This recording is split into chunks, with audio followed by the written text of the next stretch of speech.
So I wanted to give you guys a quick story to defend my last video, which was the black business video, and why it doesn't succeed. Ride with me. Check my footwork.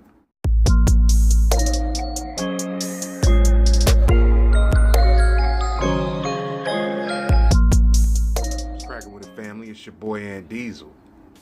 What's happening?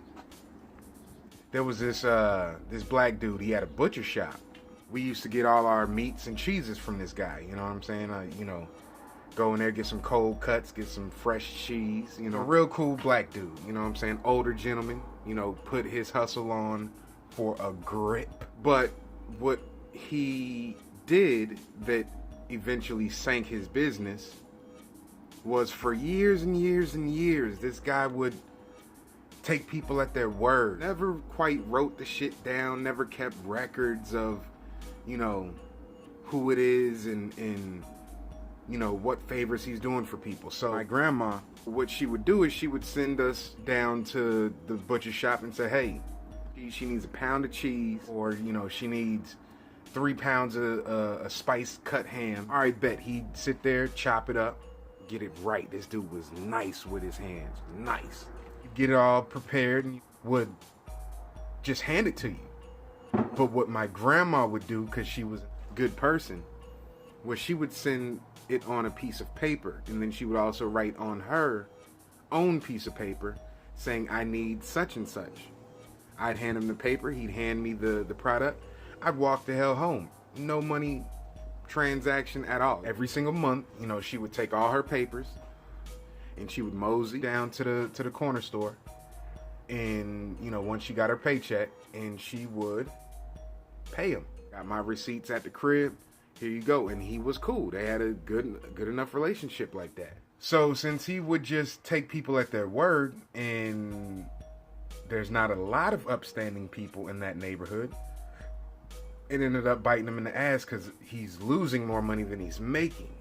See what I'm saying? So he wanted to be so nice to everybody and understand everybody's struggle, because he was going through the same struggle, that he would ultimately lose money. Because you send me down to the store and I grab a whole bunch of stuff, and then what's to say I'm ever going to come back? No receipts, no nothing. So eventually, he had to shut down, and it was terrible, because he was the best butcher in town, and his prices were reasonable. He wasn't trying to be a trillionaire. He was trying to do a service to the hood, and it bit him in the ass. Second story. A couple of years ago, my wife went into a tax preparation place. Get our taxes done. My wife's Puerto Rican, so naturally what happens is, when you are in a certain ethnicity, you go to another ethnic person. Because, we're friends, right? We go through the same struggle, right? So she went to this black lady, hair did, nails did, everything did. And they got to talking, and they was, chopping it up. Feel me? And so I get a call the next day saying, hey, you need to come down here and fill out these papers so we can e-file your taxes. So I go down there and I see a fucking big ass Bible full of papers they needed me to sign. And I'm like, the fuck is going on here?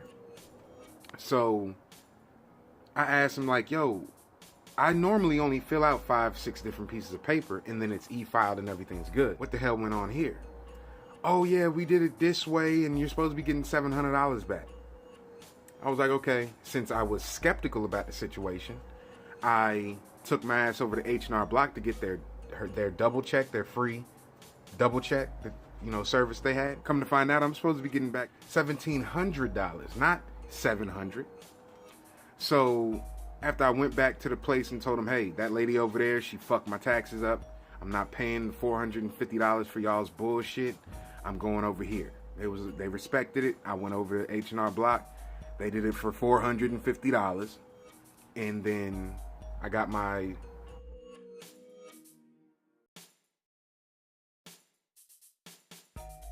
$1,700 back, right? So what I didn't tell you is how my wife came home all happy and go lucky, and oh man, she's so nice. She told me where she got her nails done, who did her hair, You know, all that stuff. I need to get up with her so, you know, she can link me up to these people.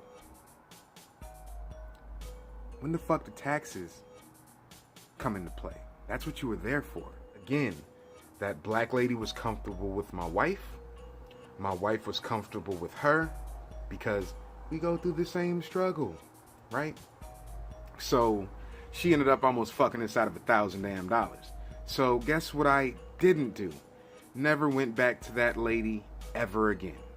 Comfortability, the handouts, the mentality of the same struggle, it's all tribalism.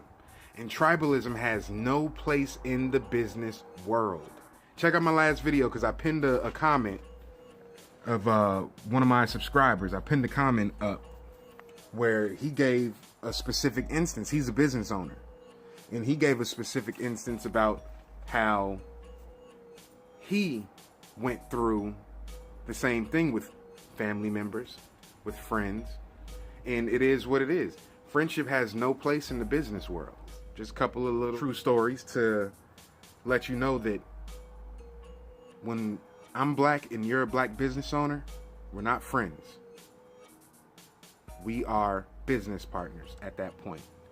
That said, don't study my moves, check my footwork.